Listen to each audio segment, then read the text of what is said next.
Hi,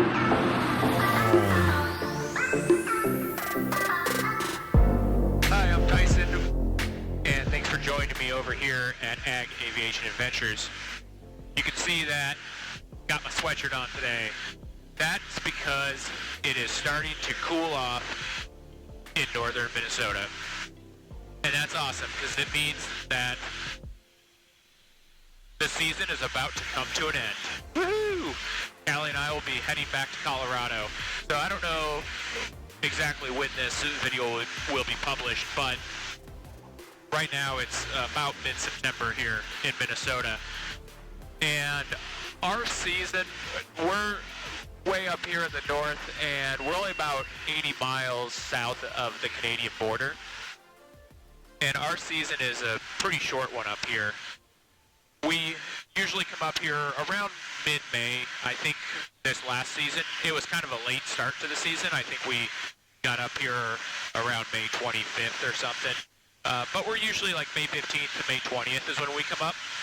And then we usually finish the season around mid-September. I think last year the last day that I sprayed was September 15th, and the year before that was September 18th. So it's about mid-September that we finish up and we head back to Colorado.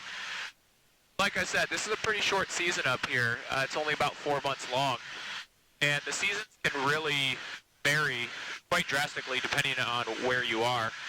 We have quite a variety of crops up here that get sprayed, but in other parts of the country, like your Corn Belt, Indiana, Illinois, Iowa, they really are limited to corn and soybeans. And sometimes there's a little bit of wheat, but really their big crops are corn and soybeans, and those are on a little bit different schedule than all the stuff that we spray up here.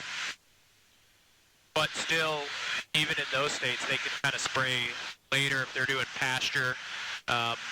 And so their seasons can be different, but when you start getting into Arkansas or California or the kind of that southeast, Florida, Mississippi, Louisiana, those guys have more of a, or Texas, have more of like a year-round season. Not necessarily that they're spraying gung-ho 12 months out of the year, but a lot of times they could spray at least one field, you know, in their very, very slow months. So it's not necessarily, like I said, going balls to the walls all the time. But those guys definitely have a little bit longer seasons, or maybe what you consider more of a year-round type season.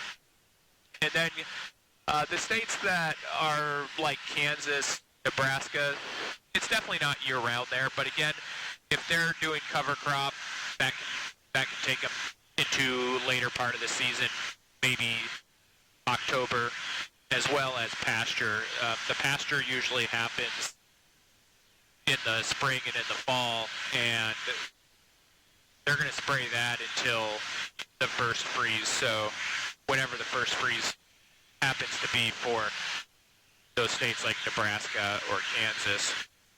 And then this past winter, I actually did something that I'd never done before, and that was fertilizing timber. That was new to me.